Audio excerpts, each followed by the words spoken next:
so excited. I'm finally finishing up this PhD program, and I decided to do my dissertation on my grandmother, Sydney Appleseed. We're going to talk to her about the invention of Zoetic music genre, what made her start singing, about her life, her career, her books, all kinds of stuff. This woman did all kinds of things. So with no further ado, let's get started. Granny Appleseed, you there?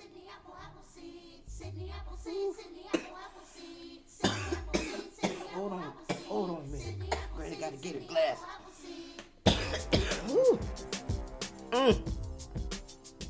Sure enough.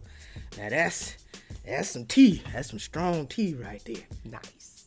So Granny Appleseed here, baby. Anything you want to know, you just go on and ask me, baby. I'm just really honored and proud of you for even doing this project. All right, so let's just get right down to it. My first question is, when did you start composing music, and what made you start composing music?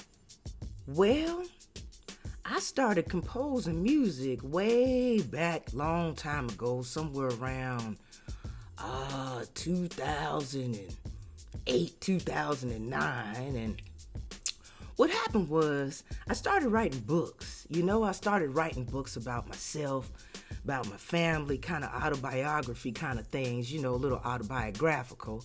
But I ended up changing folks' names in there because everybody ain't trying to be part of a real story. All stories ain't really all that magical all the time, although they be true, So it turns out that when you change the name, it becomes historical fiction. So that's actually what I started writing. Anyways, as I was writing these books and I was wanting to kind of get them out to everybody, as many people as I could, I was working with some senior citizens at the time. And I was also teaching biology to some high schoolers, so I was working with the youth too. What I learned from that is that everybody can't see and everybody can't read.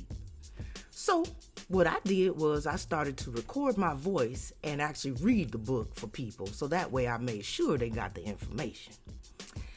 Although in between the chapters it was a little lackluster, you gotta have some music or something kind of in between there, so each chapter kind of felt a little bit like a song. Like say it maybe one chapter felt like Hey Sarah Sarah, something like that. But of course, Granny couldn't afford to buy a case of Sarah, have it on her stuff like that, I was struggling back then, not like I am now, Done went double platinum and whatnot, but that's different.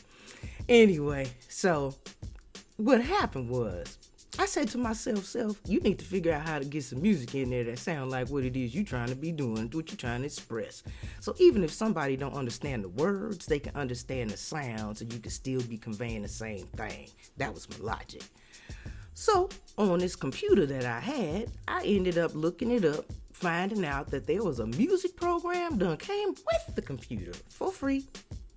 So it's called GarageBand. You might have heard of it. It's probably phased out by this point, but back then that was the thing, when Granny was coming along in her 40s, So I said to myself, okay, let me put some of these beats together. Started kind of messing with stuff, and little by little I learned that I was able to make that actually recreate a sound from the words and the story that I was telling through music.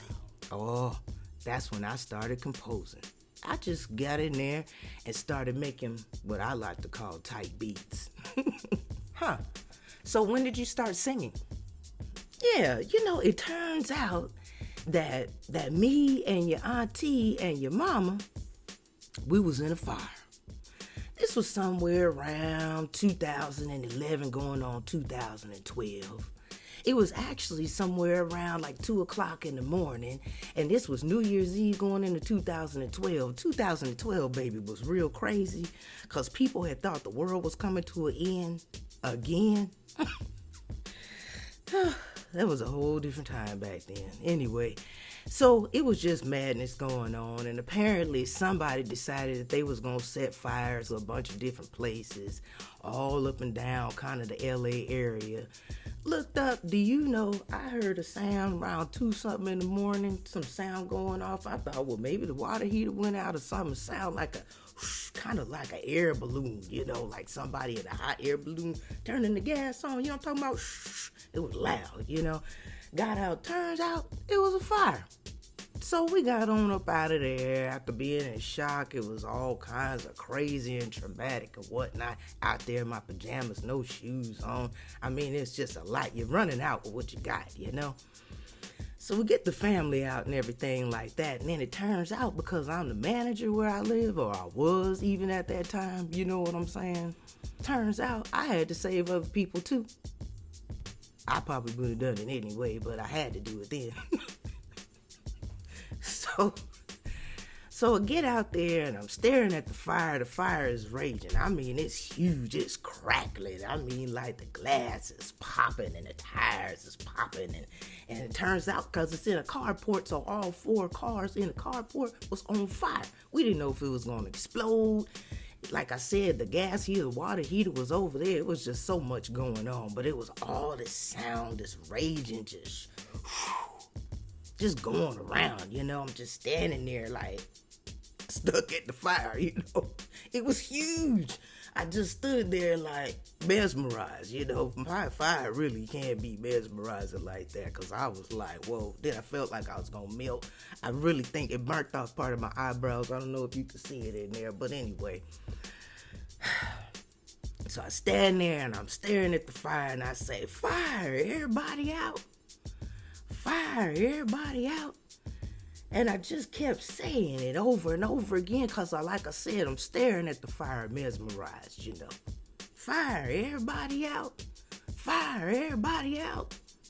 So finally, later on, we get up out of there. We end up at a motel. The next morning, we have to go back, try to get our stuff, see what's happening, if we can stay, what's going on. And there were all kind of reporters, just parked everywhere, just people just everywhere, all up on the lawn, stepping all on the grass and whatnot, Anyway, so they come over and they interview me, some other people and whatnot, and there was one woman standing over there. She was being interviewed, and the journalist asked her, she said, well, hey, how did you even hear that there was a fire? She said, how you hear it? Because it was 2-something in the morning. Now, it turns out that this wasn't even a regular tenant. She was just house sitting over there trying to take care of some cats and dogs, end up in the fire. You just never know. You better be where you're supposed to be. That's why.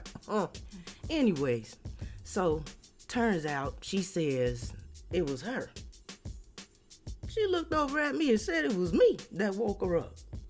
I said, what? I just stood there like, what is she talking about? Because I wasn't really in the interview, but I was listening, So she said it was her. She said I could actually hear her saying, fire everybody out. Fire everybody out. Fire everybody out in my dreams. I woke that woman up out of her dreams.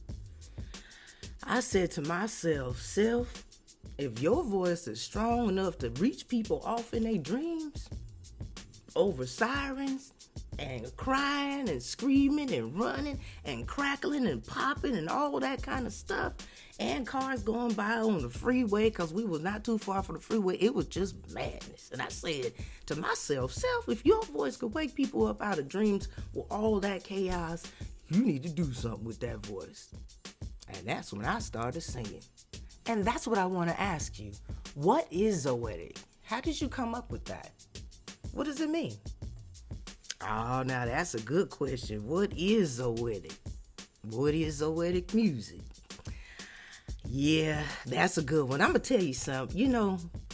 Granny Appleseed always been outside of the box. And most of the things I done did, people said you can't do, it's impossible, this ain't the right way. Because it probably ain't. But it's my way. So Granny gonna do it. So it was no different with the music. It turns out I had all different kinds of beats. It was everything from rock to jazz to soul to hip hop to folk music. It was all up in there. I gave it to a bunch of different people, asked them what it was. Nobody could figure out what it was. They just said it's a little bit of everything. So I said to myself, well, if nobody knows what to call it, I'm going to make up something then. This is my opportunity to invent something. So a few people, the one thing across the board that everybody said, the one thing they described was that somehow the music gave them goosebumps a little bit, Gave them goosebumps and made them feel like emotions and feeling they could feel what I was talking about even when they didn't understand my words. Because I got my own words, and whatever words I don't have, I'll make them up. I ain't gonna lie to you. Granny will make some words up. I will do that. So, I looked up, what is spiritual? What does that mean? Looked it up on the Google, and it turns out that an ancient Greek word for spiritual or conscious and living in life, this kind of thing like that, just something on that level, just like you feel it even when you know you can't describe it, it just go all over you. A word for that was called zoetic. So I said to myself, well, I didn't even have to make this one up. Wow, I learned a lot.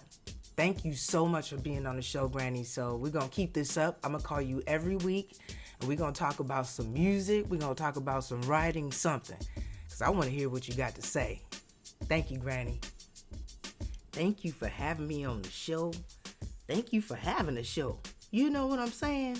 And until next time, Granny Appleseed, love you.